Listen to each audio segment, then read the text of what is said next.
Greetings, ladies and gents, and welcome to this narration of the web series Humans Don't Make Good Familiars.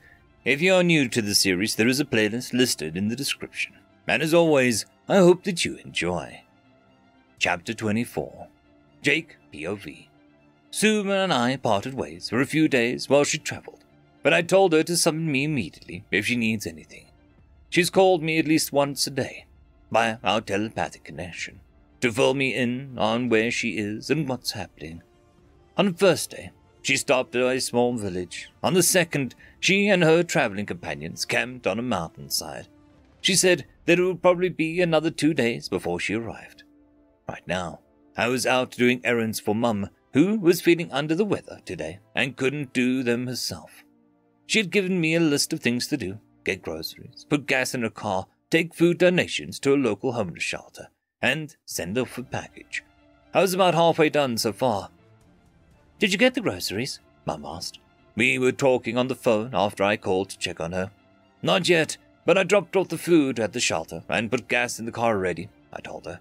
"How are you feeling?" "Tired. Could you stop and pick me up some Benadryl?" "Sure. Anything else?" I asked. "No, that's all. Thank you." The pharmacy wasn't far, just around the corner, so I stopped there next. It was a small neighborhood pharmacy, so street parking was non-existent. I walked 5 blocks from a nearby car park before arriving. I got what I needed, then got some of her favorite sweets while I was at it, then started walking back to Mum's car. I wasn't really watching where I was going, but out of the corner of my eyes as I turned a corner, I noticed someone familiar. It was one of the detectives who had put a warrant out for me last week. The female one, Detective Lynn. Upon deciding I didn't want to stop and catch up, I went out of my way to speed up at my pace and even crossed the street to avoid her. I glanced back after a minute, and she was still there, matching my pace. She was wearing a hood and trying to blend into the crowd, but I had already noticed her. After a minute, she crossed the street too. I started to panic, trying to work out if she was going to arrest me again. I stopped, deciding that it would be better if she caught up with me. Maybe she just has a few questions, I reasoned in my head, and then she did something scary. She stopped too. She even ducked behind a corner. Okay, she's following me, I thought. With that, I picked up my walking pace. Well, it was more of a sprint now. Cops don't follow you for good reasons. Why is she following me? And then I had a very scary thought. Does she know? I disappeared in that room. There's someone watching. Crap! I ducked into a back alley and hid behind 2 rubbish bins. I thanked my lucky stars that it had already been emptied. I thought about summoning Aegis or Mori or even Destiny, but realized I didn't want to get caught with illegal weapons by a police officer with a grudge. Realistically, she probably isn't going to try and hurt me, or else she would have done it by now. Who knows how long she was following me, I thought. A moment later, I heard footsteps approaching, then a voice. "Dang, did he see me?" she said. My heart was thumping in my ears, and sweat was pouring down my back. Instinctively, I clenched my hand together, half expecting there to be a hilt in it. I wasn't holding my breath, but it felt like I was. For a second, I worried I might give myself away by breathing too hard. I heard a phone start to ring, and my body clenched in surprise. "Hello," the detective said, answering the phone. "I'm just around the corner. I'll be there in a few minutes." "Okay, see you then." After that, I heard the footsteps walking away. I stayed crouched behind those rubbish bins for another 10 minutes. Or, at least, that's how long it felt like, before checking to see if the coast was clear. Just in case she was waiting outside the alley, I decided to take the fire escape up the building, then went all the way to the top, and went around to the other side.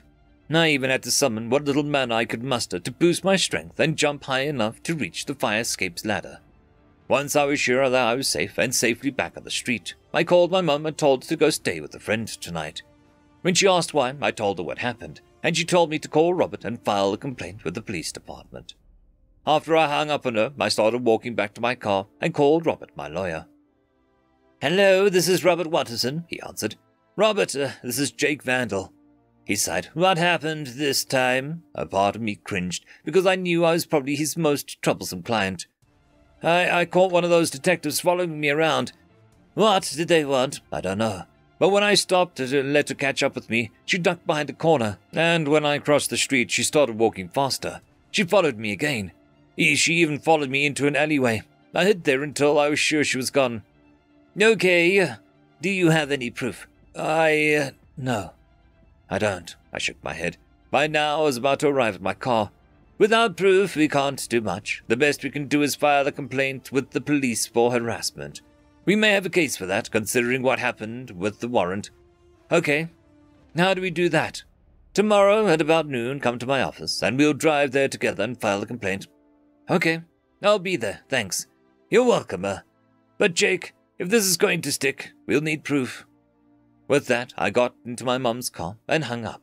I drove home, gave Mum her medicine, apologized for not picking up the groceries or shipping the package, and then drove to a friend's house for the night. I slept at the friend's house too, on the couch. I didn't sleep well that night. I was too preoccupied thinking about what happened, what will happen, and what might happen. I think I only got about 5 hours sleep, so I was pretty tired. I even locked myself in the bathroom and asked Suma to summon me, just so that I could get my energy back. The summoning process heals wounds and restores energy, so it helped me out a lot. Suma was in the forest somewhere, which was too bad, because I kinda wanted to see another Niama town that wasn't an army camp or base. Noon rolled around, and Mum, who was feeling better, dropped me off at home to get my own car. I drove to Robert's office. "Jake, glad that you're here. Ready to go?" Robert asked when I walked into his office. "Yep," I nodded.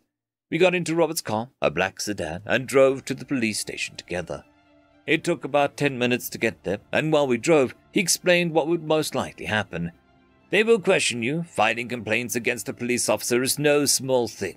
So we'll be there for at least an hour, or maybe 2, I explained. "Okay. And we probably won't get a chance to meet with the detective in question.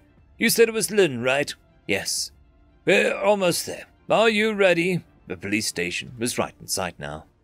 "As I'll ever be," I told him. End of story.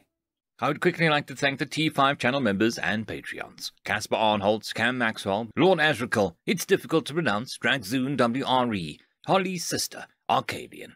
Thank you very much.